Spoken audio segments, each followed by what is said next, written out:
Senhor, nós invocamos a Sua presença sobre nós aqui neste lugar, nesse encontro. E nós te suplicamos, Senhor, que somente o Senhor venha receber a honra, a glória, o poder, a majestade, o domínio, que exploda diante de cada um de nós a Sua face, o Seu caráter e mais do que te conhecer, que nós desejamos ser como Tu és. É do fundo do nosso coração, é o sentimento mais profundo que nutre o coração de cada um de nós aqui, é sermos como o Senhor. Imprime sobre nós a Sua santidade, Senhor, é o que nós te pedimos em nome de Jesus. Amém.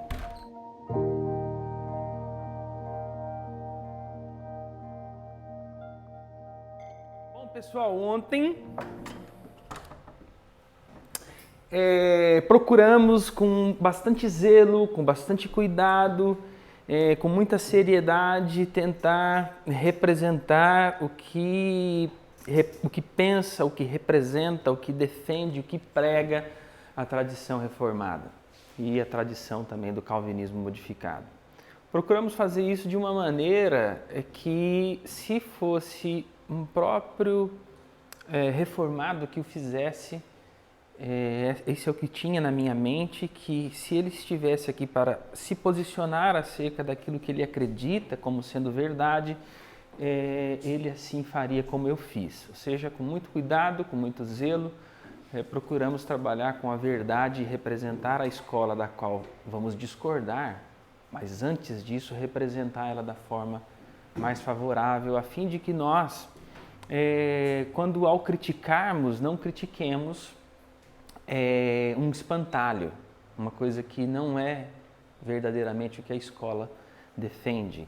Então, metodologicamente foi o que eu me propus fazer na noite anterior. Com muita calma, com muito cuidado, defender o que a escola reformada, o que a escola calvinista defende, o que eles pregam quando eles vão falar sobre apostasia, a forma de exercer o seu pastoreio, a forma de fundamentar as questões teológicas mais profundas que desembocam na pastoral dentro da tradição reformada.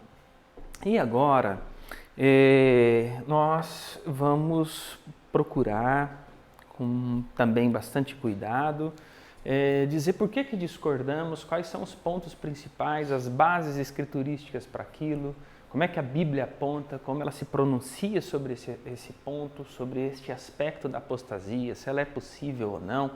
E para isso eu queria retomar da onde eu parei. Todavia, quero fazer com mais cuidado, porque como estava terminando o nosso horário no último encontro, eu meio que dei uma acelerada aqui no quadro, mas esse é o momento que eu quero retomar, em que nós precisamos fazer essa colocação retomada onde eu tinha parado propriamente dito, que é a questão da eleição incondicional. Novamente eu destaco, se a reprovação é incondicional ou ela é condicional é um outro debate. Por enquanto, cumpre o papel, compreendemos a questão da eleição incondicional e da reprovação. O ensino da eleição incondicional precisa do seu oponente, que é a reprovação, de modo que todos os benefícios do Evangelho, tudo aquilo que Jesus realiza na cruz, a dispensação da graça, a atuação do Espírito Santo, a proclamação do Evangelho, a regeneração das pessoas, a chamada geral, a chamada eficaz, a perseverança está dentro deste bojo, está dentro desse conjunto de coisas. Então, no que diz respeito ao quadro da eleição incondicional, a graça, ela é irresistível. Ou seja, a atuação sobre quem Deus vai atuar, ela é irresistível. Porque senão não seria uma eleição incondicional. Uma vez que Deus quer salvar uma pessoa, Ele assim o faz. Então, como que a graça poderia ser resistível? Se ela fosse resistível, ela poderia falhar em levar o eleito à salvação. Então, a graça tem que ser irresistível. Portanto, o sangue de Jesus Cristo, a propiciação, a expiação de Jesus, os benefícios que Jesus Cristo conquista na cruz do Calvário, ele é destinado apenas àqueles que são eleitos incondicionalmente. De modo que Deus, como que Deus faria alguma coisa na cruz para aqueles que serão reprovados? Então agora a gente começa a compreender este esquema, essa modulação teológica, essa engrenagem teológica, que é isso que está na mente destes teólogos que nós fizemos menção ontem. Agostinho, Calvino, os teólogos da Confissão de Fé de Westminster. É isso que está na mente deles. A graça é irresistível, o sangue de Jesus Cristo foi direcionado aos eleitos. A chamada aqui ela é eficaz, ou seja, há uma chamada geral que é direcionada a todas as pessoas, porém a chamada íntima, eficaz, eficiente, ela é reservada apenas àqueles que são eleitos incondicionalmente. Portanto, a regeneração acontece, obviamente, também destinada apenas àqueles que são eleitos incondicionalmente. Enfim, nós poderíamos replicar vários itens que são direcionados exclusivamente aos eleitos e, obviamente, não aos reprovados. Então, nós temos grupos. Isso é muito sedutor, porque quando você vai responder a seguinte pergunta, por que um crê e outro não? Isso é uma pergunta, a gente sempre faz ela. Por que uma pessoa creu e uma outra não? Olha, nesse esquema, a gente tem uma resposta simples. Um é eleito e o outro não. O problema é que o ponto do nosso estudo, ele é a perseverança. E eu não poderia deixar de mencionar aquilo que realmente é o mais poderoso elemento da graça de Deus na hora de pastorear as pessoas, que é o amor de Deus. Deus ama todas as pessoas? O que vocês acham?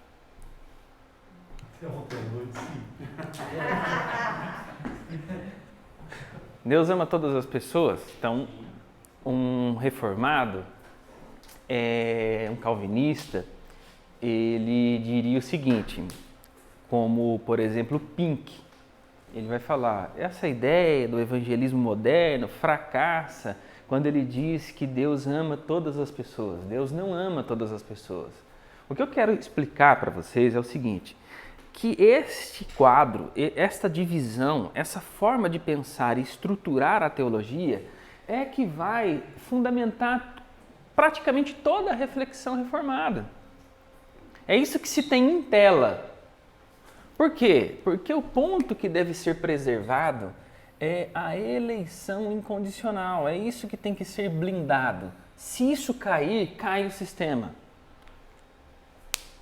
Se alguma coisa nessa forma de pensar ficar emperrada, o sistema colapsa. Ele não para mais de pé. Então a graça é irresistível, o sangue de Jesus. Quando você conversa com autores calvinistas, pensadores reformados, eles dizem sempre assim, Jesus não derramou o sangue por todas as pessoas. Ele derramou sangue pelas ovelhas. Ele derramou o seu sangue pelo seu povo. Jesus, quando morreu na cruz, ele verte o seu sangue para salvar a sua igreja. Então, o que está acontecendo? Por que é dito isso? Porque é o que se tem em mente. Obviamente que isso está por trás das cortinas. E a ideia é mostrar claramente agora como funciona a estrutura, como é costurado, como é tecido a engrenagem teológica reformada. Então, todo teólogo reformado conhece isso. Às vezes, a gente fica tentando analisar o discurso e a gente meio que se perde no discurso. Poxa, uma hora falou isso, outra hora falou aquilo. Que jeito que é? Com isso aqui fica claro. Jesus fez a propiciação pelos pecados do mundo todo. Não só pelos nossos, mas pelo do mundo todo.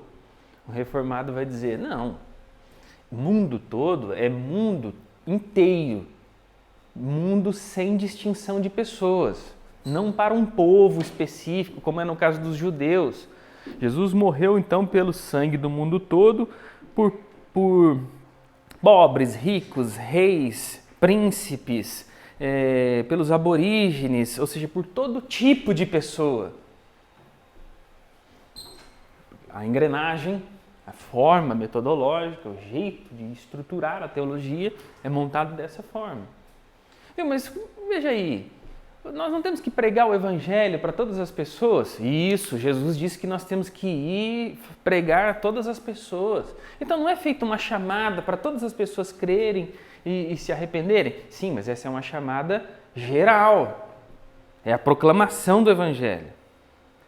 Aquela pessoa que vai ouvir e que vai crer é porque ela recebeu um chamado diferente no coração, feito pelo Espírito Santo, de modo a garantir a regeneração e, obviamente, fazer com que essa pessoa que é um cristão, que foi regenerado, que teve a sua mente transformada, que recebeu uma boa consciência pela fé em Deus, pela fé em Jesus, persevere até o fim. Porém, esse é um elemento importante que nós temos que deixá-lo aqui, porque ele vai aparecer num momento apropriado para a nossa reflexão. Então, neste grupo aqui, a graça, ela é irresistível. Não é dito que muitos resistiram ao Espírito Santo quando Estevão pregava em Atos capítulo 6 e 7? Mas lógico que eles resistiram ao Espírito Santo. Eles eram... Então a chamada aqui é geral. A chamada é geral. Os apóstatas, então, estão aqui, ó, nos reprovados. Aqui está aquele que apostata. Aqui está aquele que regride na fé. Então, agora vamos, propriamente dito, entrar na questão da apostasia. Quando eu era muito jovem e tentava compreender como essas coisas funcionam, pesquisava sobre isso, eu descobri o seguinte, que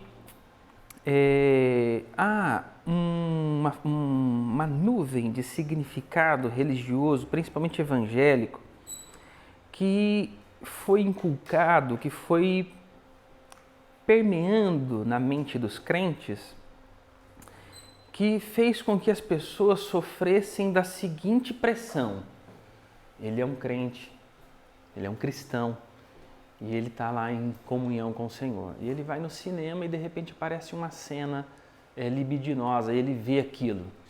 E por 2 ou 3 segundos ele consente com aquilo e ele fala: poxa vida, eu perdi a minha salvação. Se Jesus vier agora, eu não vou ser salvo. E aí, então, logo ele chega em casa, ele pede perdão, ele se arrepende, ele então retoma a salvação. Em um dado momento, ele tem um pensamento maledicente em relação a alguém, né? Aquilo invade o coração dele.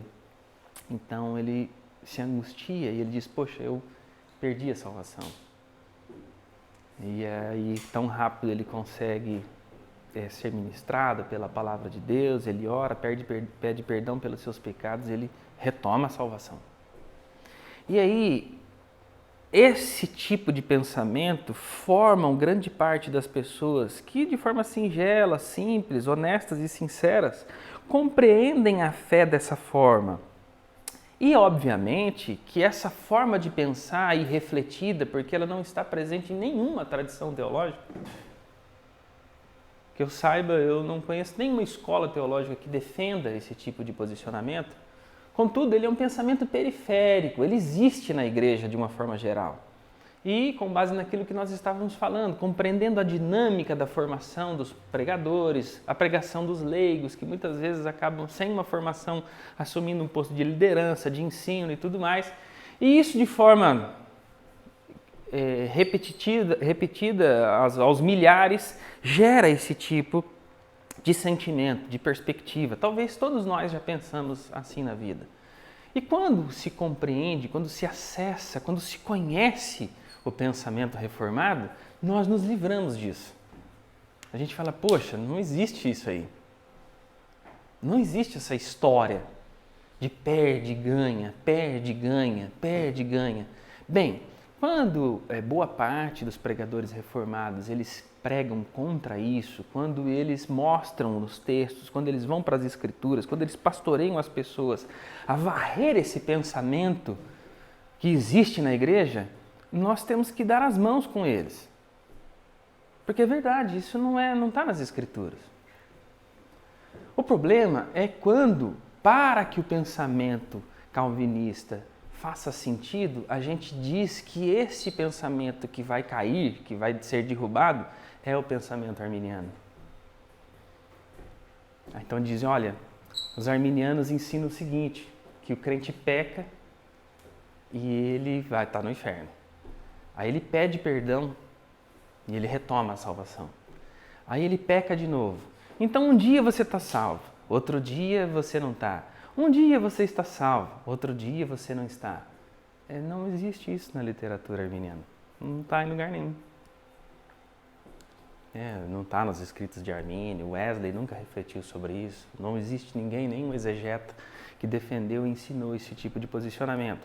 Contudo, boa parte das pessoas que dizem, olha, eu fui arminiano, eu já fui um dia arminiano, ele diz que fugiu desse tipo de pensamento.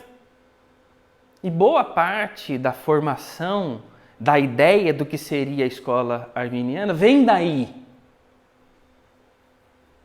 Mas não é isso que os arminianos ensinam. Os arminianos, eles ensinam que existe a real possibilidade da apostasia. E a apostasia não é um acidente. O indivíduo não perde a salvação a despeito da sua vontade.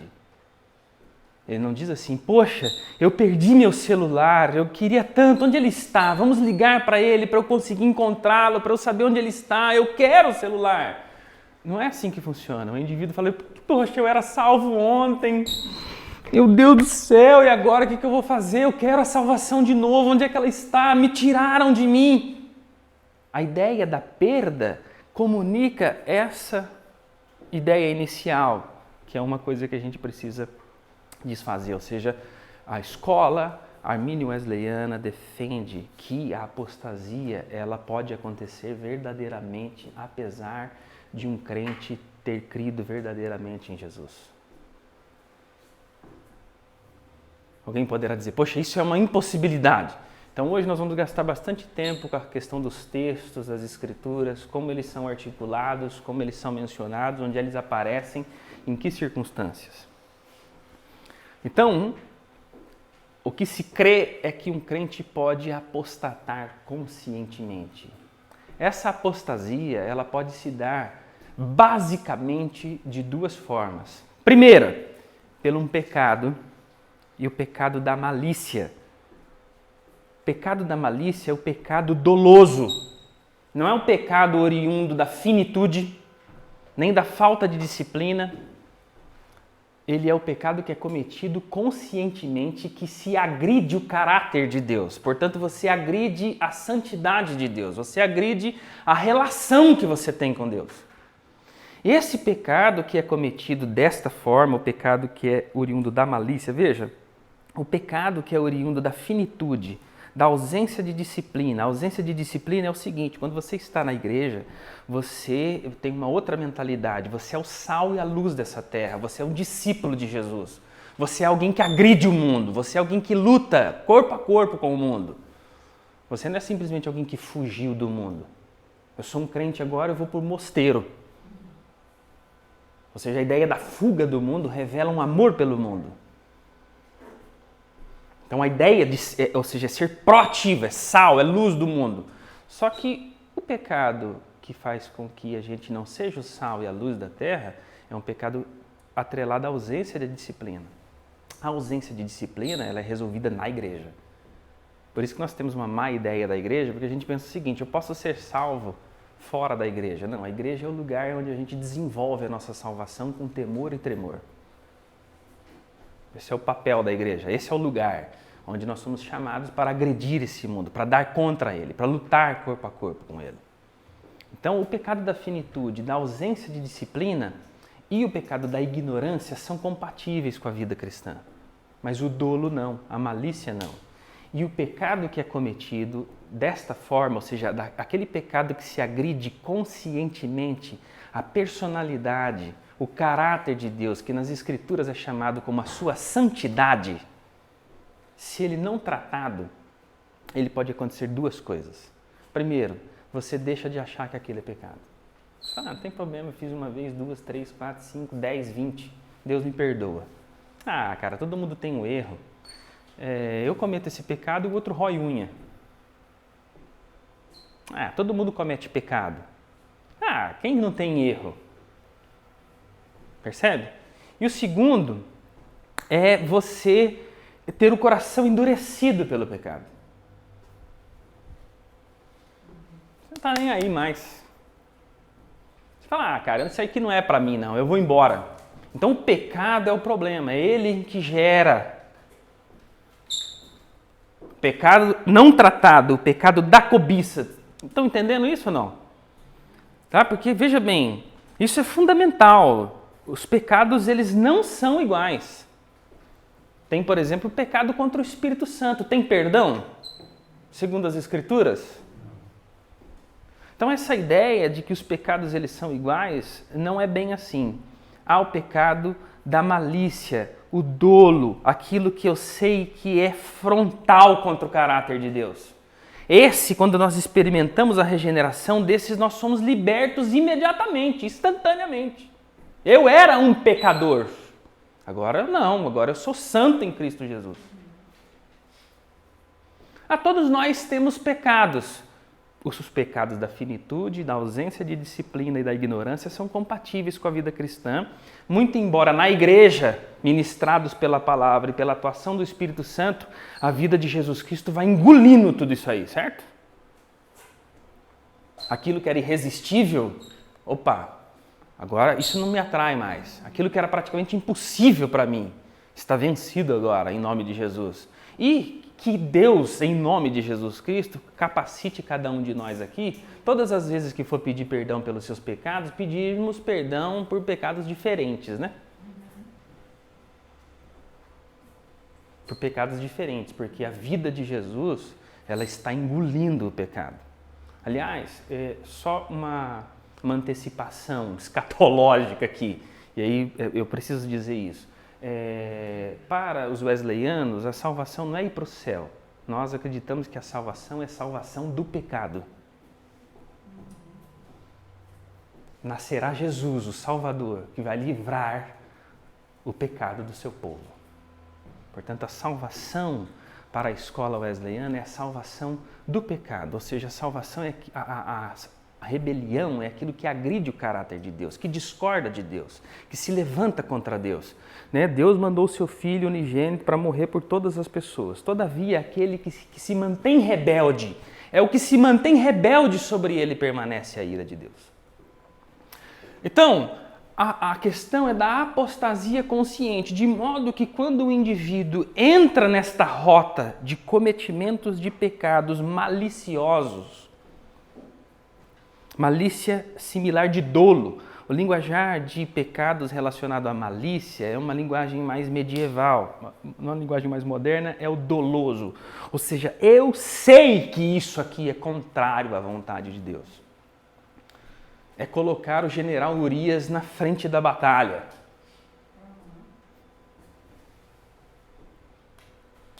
E aí? Quando nós experimentamos a graça de Deus, quando o Senhor nos regenera, que nós recebemos a mente de Jesus Cristo, a gente quer agradar a Deus. Eu vejo muitas pessoas falando assim, viu, até onde que a gente pode ir, que a gente está dentro da fronteira do relacionamento com Deus? Eu digo, moço, todo mundo que conhece Jesus quer ficar pertinho dele.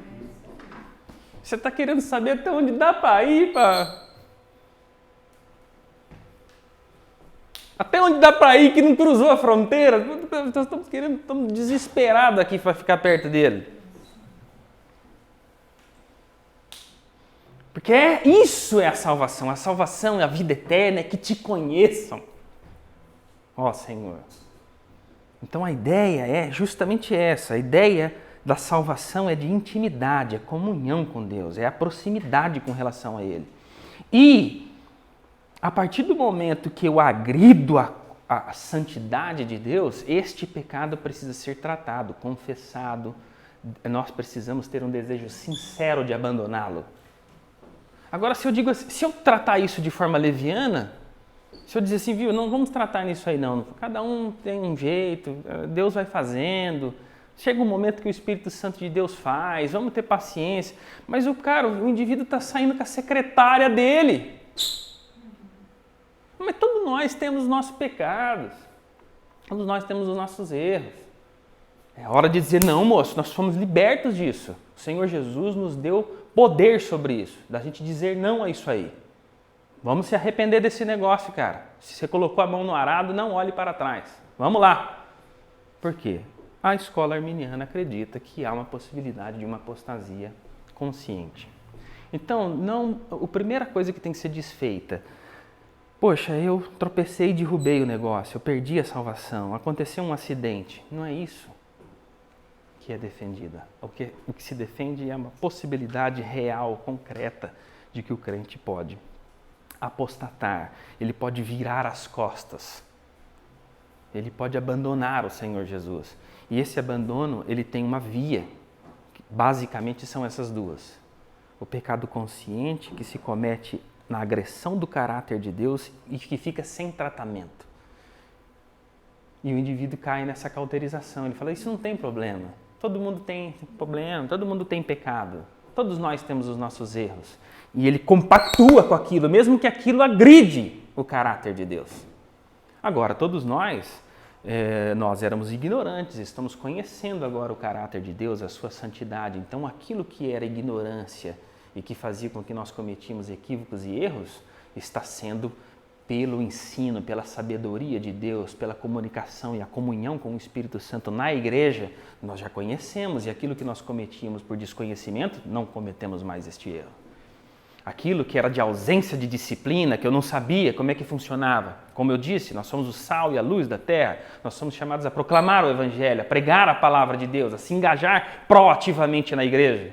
Sabe, tem uma coisa muito interessante quando Paulo diz, aquele que não roubava, não roube mais, antes trabalhe para socorrer quem tem necessidade. Ou seja, não basta simplesmente deixar de roubar. É necessário você trabalhar de forma proativa em suavizar a carga do irmão que tem dificuldade. Então a ideia do Evangelho é isso, ou seja, nós somos transformados por Deus para não sermos mais depósitos do pecado e não só libertos do pecado, agora a gente agride o mundo. O discípulo é alguém que agride o mundo. O discípulo de Jesus é alguém que agride esse mundo. E nós temos que nos engajar proativamente nisso. Poxa, mas eu não sabia, eu não sei como é que é. É na igreja que a gente vai recebendo a ministração de Deus, de modo a aquilo que fazia com que nós estávamos emperrados, enterrando o nosso talento, a gente fique proativo no reino do Senhor. Ok? Até aqui? Ou seja, a ausência de disciplina, finitude. Se instala uma circunstância na vida do indivíduo em que ele diz, puxa, eu fiz no momento seguinte, a carne ainda está entre os dentes. Imediatamente ele fala, poxa vida, eu não consigo discernir como essas coisas aconteceram. É pecado? É pecado. Mas o pecado da finitude é compatível com a vida cristã. Eu tenho que compactuar com ele, dizer que eu vou conviver com ele a vida inteira? Não. A vida de Cristo que está em nós está nos libertando do pecado. E nós esquecemos sempre das coisas que para trás ficam e nós vamos prosseguir para o alvo da soberana vocação em Cristo Jesus, que é ser como Ele é. Portanto, a ideia não é de que você chegou num estágio em que você pode permanecer de estagnação ou mornidão. Nós vamos para a perfeição, que é a soberana vocação. Paulo dizia, não julgo que eu tenha encontrado, mas uma coisa eu faço, eu esqueço das coisas que para trás e vou para ela. Então, a vida cristã não pode jamais encontrar um espaço de contentamento até que ele encontre a perfeição em Cristo Jesus. É a meta que o apóstolo Paulo dizia. Então, fundamentada e desfeito estes mitos, né? Só para recapitular, a ideia de que o crente comete um pecado, perde a salvação, pede perdão, retoma a salvação. Aí ele peca de novo, ele perdeu a salvação. E aí quando ele pede perdão, ele retoma de novo. Não é isso do que se trata. A defesa é de que existe a possibilidade real, concreta de uma apostasia. Ou seja, um wesleyano, ele fica com receio de identificar um buraco, a queda de uma ponte, e ele dizer, viu, a ponte caiu, a ponte quebrou, não vai aí não. Porque nós acreditamos que existe essa possibilidade, essa apostasia, e ela sempre é vinculada, ela sempre está o terreno fértil para que possibilite a apostasia é justamente a questão da conivência com o pecado. Cara, eu tive na igreja bastante tempo. Eu cheguei ao Evangelho graças ao Senhor Jesus Cristo aos meus 17 anos. E é complicado quando você vai conversar com um irmão e ele diz assim, cara, minha vida tá uma tragédia, mas você sabe, né, meu? É a graça de Deus. Dá uma sensação dele não estar falando da graça de Deus. A graça de Deus, meu filho, é aquela que se levanta contra o pecado. Não aquela que compactua com ele. Essa é a graça de Deus.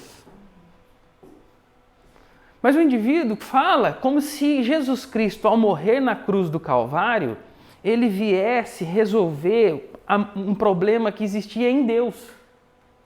Deus era irado com o pecado, nervoso, ele abominava. Aí Jesus morre na cruz, Deus fica mais tranquilo. Não, é nós que morremos para o pecado, a fim de vivermos para Deus. Não é isso? O texto das Escrituras? Não é que Deus não acha mais problema no pecado. Mas você conversa com alguns irmãos e você tem essa sensação de que ele está querendo persuadir você de que Jesus Cristo, quando morreu ali naquela cruz, algo em Deus mudou. Ele antes irado pelo pecado, agora ele tolera. Então, apostasia consciente. Eu quero entrar nesses textos de Hebreus e por isso que eu fiz esse quadro aqui antes.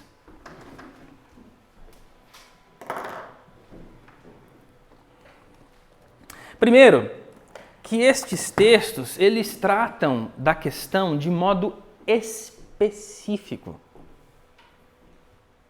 Estes textos estão tratando, são alertas, são exortações de modo a tratar da questão com uma especificidade. Ou seja, o que o texto está abordando, o que ele está falando é justamente sobre isso. Ou seja, eu não preciso tirar conclusões dele, eu não preciso fazer um trabalho dedutivo para suspeitar que ele vai chegar em algum lugar. Não, o texto trata dessas questões de modo específico. Uma vez eu li esse texto, eu li Hebreus 10, 26, 32, numa mesa que só tinha cristãos. E um dos irmãos ali disse assim para mim, nossa, que bobagem isso! Nossa, que tolice! Aí eu dei uma chance para ele, acho que ele não viu que eu estou com a Bíblia na mão. Eu falei, irmão, eu não estou lendo um livro qualquer aqui. Eu estou lendo as Escrituras. Estou lendo a Bíblia. Eu acho que ele pensou que eu estava com um livro desse, assim, ó. Eu falei, cara, está na Bíblia. Então o problema é que a gente às vezes desconhece o texto. Desconhece porque o crente não lê a Bíblia? Não, porque a gente prega pouquinho sobre ele. Eu concordo com o N.T. Wright, ele diz o seguinte, que talvez o livro mais negligenciado das Escrituras seja Hebreus. Ele só é citado lá para dizer que a fé é o firme fundamento das coisas que não se veem, mas é a certeza daquilo que se espera. E tem um outro texto muito conhecido também, que é Hebreus 1:1 também, que é citado muito, né? Havendo Deus outrora falado de muitas formas, de muitas maneiras, aos pais, pelos profetas, nos últimos dias, e ele nos falou pelo Filho, a quem constituiu o herdeiro de todas as coisas e que sustenta todas as coisas pela palavra do seu poder. Então, esses textos, eles aparecem o tempo inteiro. Mas, na carta de Hebreus, existe 6 exortações. 6 exortações. E cada uma das exortações, sempre existe um paralelo antecedente que vai explicar, viu, por que existe isso, você tem que fugir daquilo. Porque a palavra dita, aos pais, que foi dita pelos anjos, teve uma determinada seriedade. Imagina essa que foi falada pelo próprio Cristo. Como que você vai escapar disso? Considerai, pois... Então tem sempre um paralelo que sempre antecede a conclusão que vai pavimentar, que vai fundamentar a exortação. Então, estes textos que nós vamos ler aqui, eles têm terminologias, eles têm termos, as escolas leem ela de forma diferente, mas esse é um texto que ele está... você poderia pensar, poxa, poderia vir o 6 primeiro, né? Hebreus 6 antes do 10, mas ele é proposital, o Hebreus 10 é mais desconhecido, o Hebreus 6 é mais conhecido. Então vamos lá, Hebreus capítulo 10, versículo 26, 32. Porque se continuarmos a pecar de propósito, depois de termos recebido o conhecimento da verdade, já não resta sacrifício pelos pecados. Pelo contrário, resta apenas uma terrível expectativa de juízo e fogo vingador prestes a consumir os adversários. Quem tiver rejeitado a lei de Moisés morre sem misericórdia pelo depoimento de 2 ou 3 testemunhas. Imaginem quanto mais severo deve ser o castigo daquele que pisou o Filho de Deus, profanou o sangue da aliança com o qual foi santificado e insultou o Espírito da graça, pois conhecemos aquele que disse: a mim pertence a vingança, eu retribuirei, e outra, o Senhor julgará o seu povo. Horrível coisa é cair na mão do Deus vivo. Uma advertência fortíssima, com textos que fica difícil de você mastigar a terminologia. Com o sangue com o qual vocês foram santificados. Se continuar, tá vendo? O pecado malicioso, que se conhece, que se agride o caráter de Deus, que intenta contra a sua santidade, sem tratamento, sem arrependimento, pavimenta a apostasia. Sedimenta a apostasia. O problema é que a gente imagina o seguinte, que o apóstata, ele simplesmente virou as costas e ele saiu da igreja. Às vezes não, às vezes ele está na igreja. Ele está na igreja e ele considera a palavra de Jesus um nada. Que não significa nada para ele. Se você perguntar para ele se ele acredita que ele vai para o céu, se a graça funciona sobre ele, ele diz que sim. E aí se você falar para ele, viu, mas como é que pode, cara? Você conhece o Senhor Jesus, conhece a sua santidade, a sua mente foi lavada pelo sangue de Jesus, você conhece o ser de Deus. Ele fala assim, cara, o bem que eu quero fazer, esse eu não faço. O mal que eu abomino, tá em mim, cara, esse eu faço o tempo inteiro. E aí?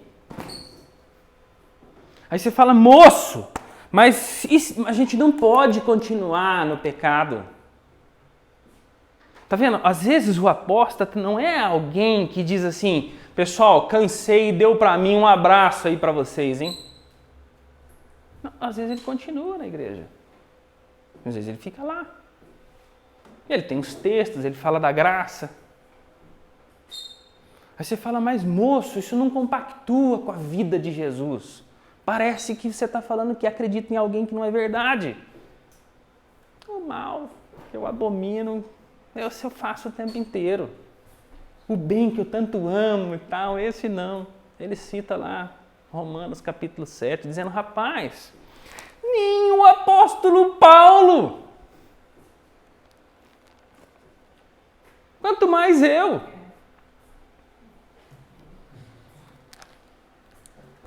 Hebreus capítulo 6, 4 a 6.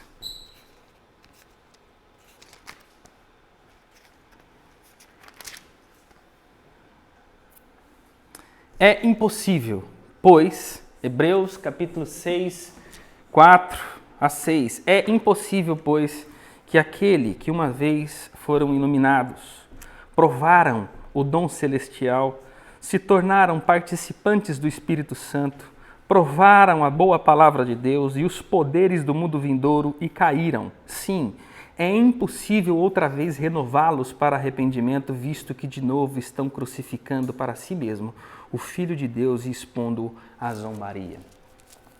Texto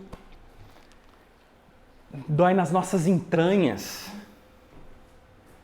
Porque quando a gente diz, eu experimentei a boa palavra de Deus, eu conheço os poderes do mundo vindouro, porque eu tenho a vida e a mente de Cristo, que é aquela que eu vou para a eternidade, ela já está antecipada a mim. Eu sei como o Senhor pensa. Eu o conheço. Eu provei da palavra de Deus, do dom celestial. Eu fui iluminado pela palavra de Deus. E caíram. Eu realmente concordo com os irmãos que disseram assim, poxa, se caírem, mas não está se caírem aqui. Pode procurar no original, tá? Caíram. Sim, é impossível, pois, renová-los para arrependimento. Contexto das Escrituras. O indivíduo aqui não é aquele que deixa de ir na igreja e fica ausente da igreja, fica distante do evangelho. Não. É alguém que, sendo hebreu, o hebreu confessava Torá, Moisés, e ao conhecer a Jesus Cristo, abraçou a fé cristã porque entendia que ele era superior a Moisés. Porque ele entendia que ele era de uma ordem, segundo Melquisedeque, não de Abraão, superior à linhagem de Abraão. Porque é assim que um judeu se converte. Ele entende que aquilo era sombra daquilo que viria. E a realidade agora, porém, é Cristo. E o que é cair aqui? Cair não é um pecadinho. Ele mentiu. Atendeu o telefone e o patrão falou para ele não tá. Ele falou, poxa, ele não está aqui não, liga depois. É dizer o seguinte, Jesus é insuficiente. Eu vou bater a porta de novo lá na fé judaica. Viu? Eu quero vir de novo aí participar da Torá. Os meus filhos nasceram, eu quero fazer o bar mitzvah. Eu entendi que não é verdade aquilo lá do cristianismo. Ah, então você tem que renunciar a Jesus. Você tem que dizer que ele é um blasfemo. Porque é assim que o judeu compreende. E para ele ser aceito de novo, ele precisa fazer isso. Então o autor está fazendo esta exortação. Vocês que receberam, que provaram a boa palavra de Deus, que foram iluminados, vocês que receberam a vida de Deus, a mente de Jesus, vocês provaram da boa palavra de Deus. Veja, vocês participaram do Espírito Santo. A vida escatológica de Deus que vai para a eternidade foi antecipada para vocês. E caíram, sim, é impossível renová-los para o arrependimento. Que é mais ou menos o que está lá em Hebreus capítulo 10, que nós lemos, que é pisar o sangue de Jesus Cristo, ou seja, considerar coisa vã. Percebe? Nós estamos falando do que é possível. É possível uma apostasia. Não é possível. Quando nós acreditamos, dizemos e estamos convictos disso, de que um crente pode apostatar da fé e virar as costas para Jesus Cristo, é para que nós temamos o pecado, porque o pecado pode causar essas coisas terríveis mesmo. Não é brincadeira o pecado. Se eu flerto com o pecado, se eu tolero ele, se eu convivo com ele um certo tempo, irmão, se vocês pensarem, nós vamos talvez vir 2, 3 pessoas na nossa mente, de pessoas que começaram fazendo uma coisa, 2, 3, e elas consideram Jesus completamente vã na vida delas. Completamente vão na vida delas. Então, é isso. Quando nós dissemos, olha, quando os arminianos, quando os wesleyanos dizem, olha, um crente, ele pode perder a sua salvação, um crente pode apostatar da fé. Gente, olha, veja, quando Deus quer executar, efetuar alguma coisa na dinâmica relacional, Ele conta exclusivamente com o seu caráter, com a sua santidade, não com o seu poder. Se Deus lançar mão do seu poder na dinâmica relacional, ele perde instantaneamente o seu caráter. Ele abdica, ele abre mão do seu ser. Deus, por isso que a palavra de Deus é séria. Quando Deus diz, está dito. E Deus, ao emitir a sua palavra, conta com o seu caráter, com a fidelidade que ele zela para cumprir a sua palavra, de que aquilo é sério. Então esse é um ponto fundamental, né? Varrer essa ideia, a ideia da perda da salvação é uma ideia muito equivocada, porque dá a sensação que o indivíduo quer a salvação a despeito de Jesus Cristo. Né? Ontem nós estávamos conversando sobre o Abu Shaim, ali no fundo, e o Abu Shaim dizia justamente isso. Eu sei, o pastor Abu Shaim é alguém da tradição da qual nós caminhamos muito tempo junto. Eu sei que muita gente quer ser salva com o pecado. Eu sei disso. E é verdade, é muito sedutor mesmo, ser salvo com o pecado. Mas a salvação de Jesus é a salvação do pecado. Às vezes a gente desenha a salvação, gente, nós temos que nos desvencilhar dessas coisas. É um exercício interior que talvez ninguém possa fazer no nosso lugar. Às vezes a gente compreende que a salvação é um grande ticket que eu recebi para entrar no céu. Né? Um lugar gostoso, prazeroso, eu não vou para o inferno. Um lugar chato, ruim, desagradável, sofrimento, dor. E aí eu tenho esse ticket. Não, o lugar para o qual nós vamos, que é o céu, ele é um efeito colateral da salvação, porque nós vamos querer estar junto com Jesus o tempo inteiro. Porque eu sou santo, disse o Senhor. Quando Deus manifesta a sua glória e a redenção é planificada, os santos dizem santo, santo, santo. Sabe, a gente precisa retomar a reflexão sobre o ser e sobre o caráter de Deus. Deus, na dinâmica relacional, aquela da qual Ele nos inseriu, Ele não conta com o seu poder, Ele conta com o seu caráter e com a sua santidade. E Ele zelará para cumprir a sua palavra. Você acha que sobre Jesus estava o poder de Deus? O que fazia com que Jesus queria o tempo inteiro estar com Deus?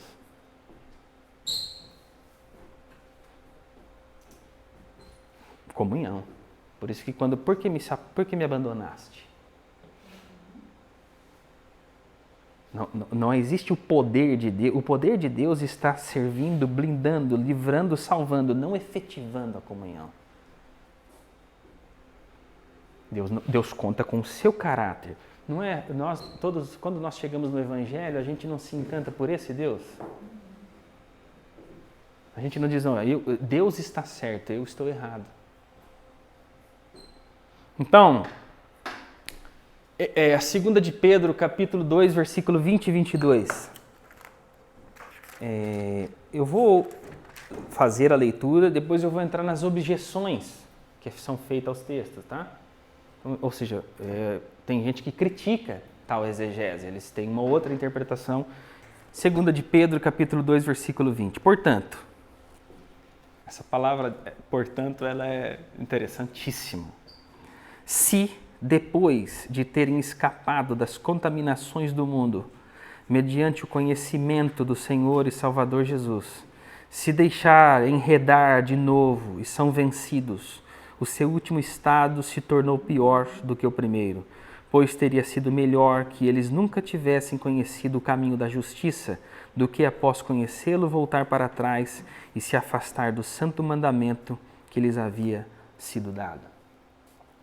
Portanto, se depois de terem escapado das contaminações do mundo, mediante o conhecimento do Senhor e Salvador Jesus Cristo, se deixam enredar de novo e são vencidos, o seu último estado se tornou pior do que o primeiro, pois teria sido melhor que eles nunca tivessem conhecido o caminho da justiça, do que após conhecê-lo, voltar para trás e se afastar do santo mandamento. Então, estes textos, eles sinalizam a existência de um alerta. Ok? Um alerta. Chamando o crente para que ele preste atenção àquela mensagem, àquela palavra.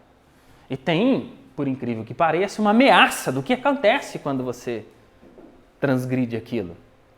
Então, obviamente, estes textos, como eu disse no início da nossa primeira aula, as escolas teológicas, elas têm séculos de reflexão. Elas têm uma tradição sobre as quais está montado o edifício teológico. E eles vão simplesmente retirar esses textos da Bíblia? Claro que não. Eles simplesmente os leem de forma diferente. Eles leem de forma diferente.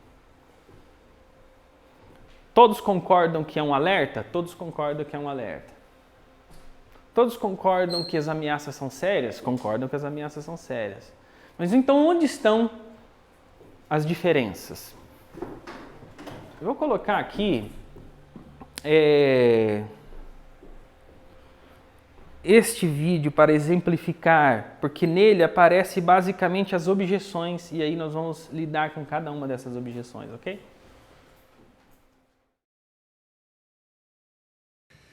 Eu posso explicar, não sei se você vai aceitar a explicação. Agora, nos últimos 3 anos eu orientei pelo menos 3 alunos no mestrado lá do Mackenzie que fizeram uma tese sobre isso aqui. Então parece que é um assunto que sempre volta, né? Não tem fim. Hebreus 6. É impossível, pois, que aqueles que uma vez foram iluminados e provaram o dom celestial e se tornaram participantes do Espírito Santo e provaram a boa palavra de Deus e os poderes do mundo vindouro e caíram, sim, é impossível outra vez renová-los para arrependimento, visto que de novo estão crucificando para si mesmo o Filho de Deus e expondo-o à ignomínia. Então a pergunta é a quem o autor de Hebreus se refere. Primeira possibilidade, a ninguém. Ele está falando hipoteticamente, é uma advertência, do tipo assim, Holmes, se você abandonar Cristo, você vai para o inferno. Então, está certo ou está errado o que eu estou dizendo? Está certo, se você abandonar Cristo, você vai para o inferno.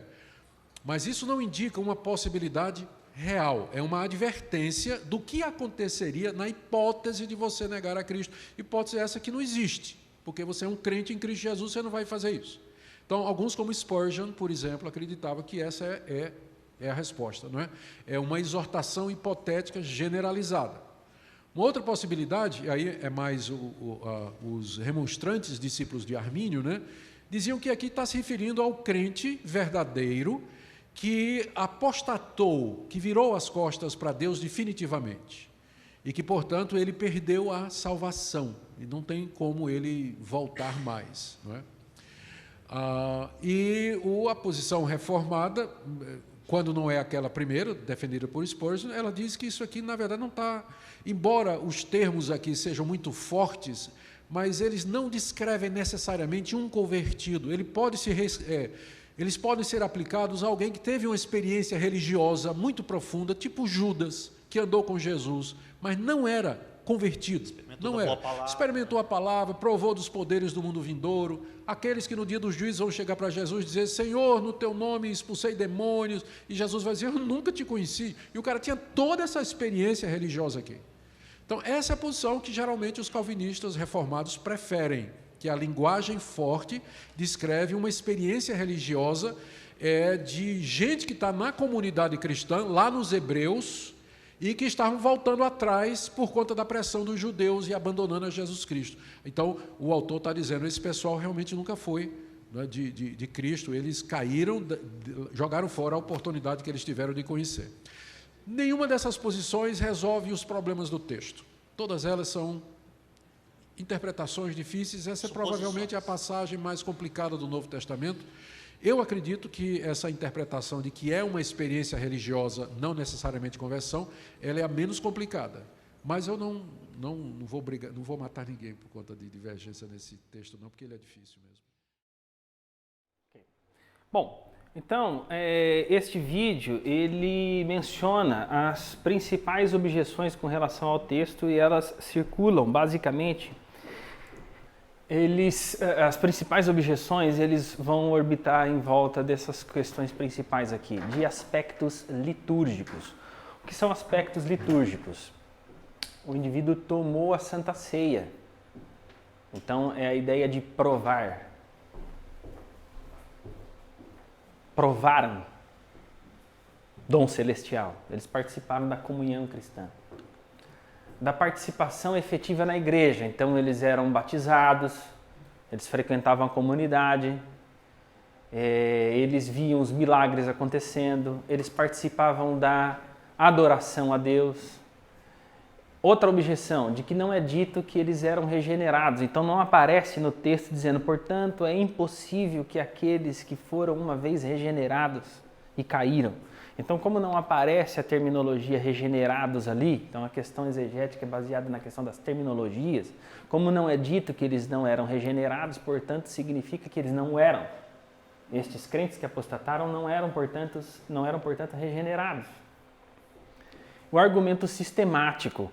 O argumento sistemático funciona assim, ó. Olha, será que Hebreus ensina a apostasia? Vamos ler o texto de Hebreus. Aí a gente lê o texto de Hebreus, terminado esse texto, diz, vamos para Mateus capítulo 13. Olha, o semeador saiu a semear e ele caiu numa terra X, ele caiu num pedregoso, numa que caiu à beira do caminho. Veja, estes que uma vez experimentaram a boa palavra de Deus, experimentaram por um tempo e daí eles saíram da igreja. Mas na verdade eles não eram aquela semente que germinaram e produziram 30, 60 e 100 por 1, que é o argumento sistemático. Ou seja, por que eu tenho que ler esse texto à luz de Mateus 13? Quando a gente fala assim, eu quero um texto bíblico, a gente tem que ter um comprometimento radical com a exegese. Sabe? Normalmente quando a gente fala assim, eu preciso das escrituras, me dá os textos, eu quero saber onde é que está. O Adriano não está aqui, ele é professor disso. É difícil você saber até quando o seu campo sistemático teleguia a sua exegese. É muito difícil isso. Ou seja, a cosmovisão que eu tenho sistemática, até quando ela vai interferir na hora de eu ler os textos. Porque às vezes, com a cosmovisão teológica, eu sou pressionado a ler o texto de uma forma. Então a gente diz assim, cita o texto, você cita o texto, e obviamente você comprometido com as dimensões e com as estruturas firmadas anteriormente, concordadas, você diz, poxa, mas você agoniza, você não quer ler o texto daquele jeito. Eu estou dando esse contraste com linhas e com linhas mais fortes para exemplificar o que pode acontecer em uma menor quantidade. Às vezes, todos nós, ninguém está livre de ler os textos teleguiados pelos seus compromissos teológicos sistemáticos anteriormente firmados. Você fala, lê esse texto agora aí, como é que faz? Calvinistas diziam assim, lê aí, Efésios 1, capítulo 1. Eleitos em Jesus Cristo, antes da fundação do mundo. Vai, como é que lê aí, arminiano? Ou seja, existe a afirmação, os pactos com a cosmovisão teológicas anteriormente firmados podem influenciar, obviamente, a leitura que eu faço do texto. As coisas estão em discussão ainda. A gente precisa entender que isso existe, que há uma pressão realmente para teleguiar a exegese que eu vou fazer sobre o texto. Agora, imagine o seguinte, imagine uma pessoa sem escola teológica nenhuma, e você coloca aqueles textos para ela que nós lemos agora há pouco, em geral, elas tendem a imaginar que está falando realmente ali da apostasia. Porém, existem essas objeções. Então, a primeira objeção é o seguinte, que estes elementos eram litúrgicos, que experimentar a boa palavra de Deus é estar submetida à pregação, que provaram coisas celestiais é porque eles comeram da Santa Ceia, faziam parte da reunião.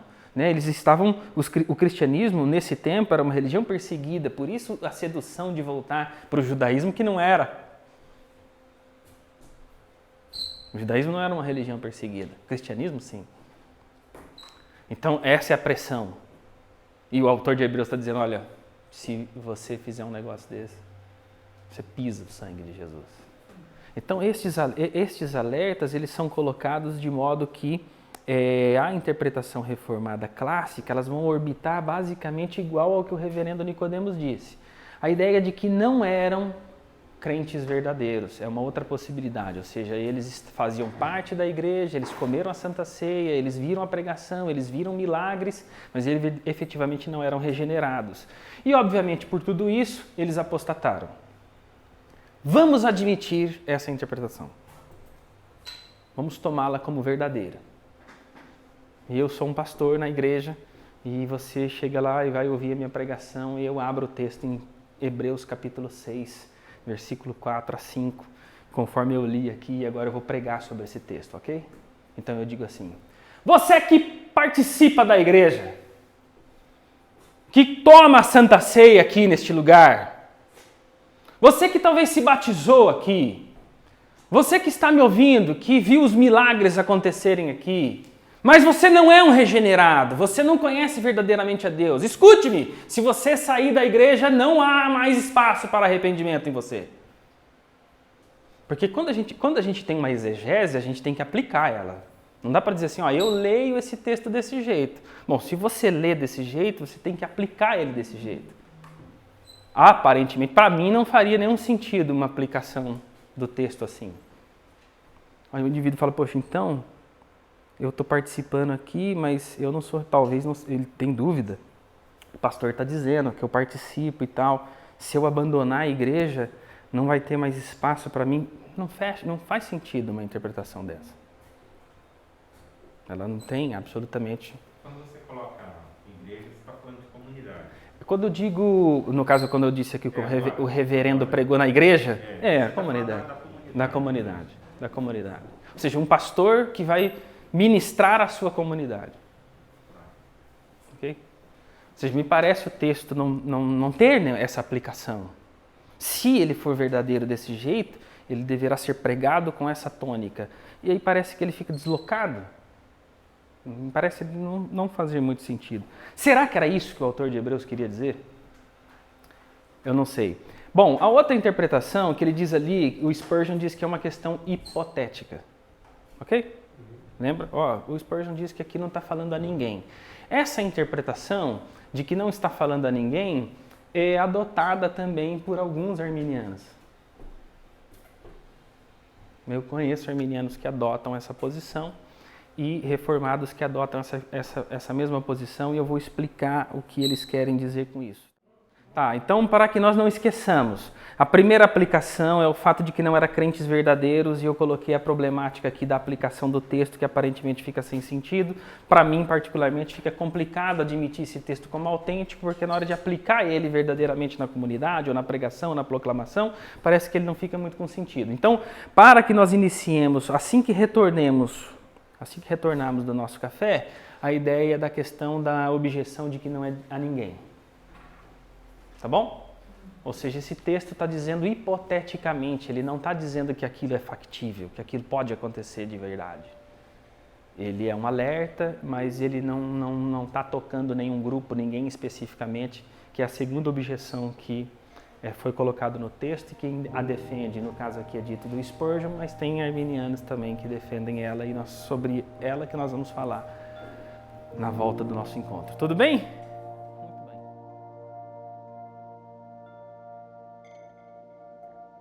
bem.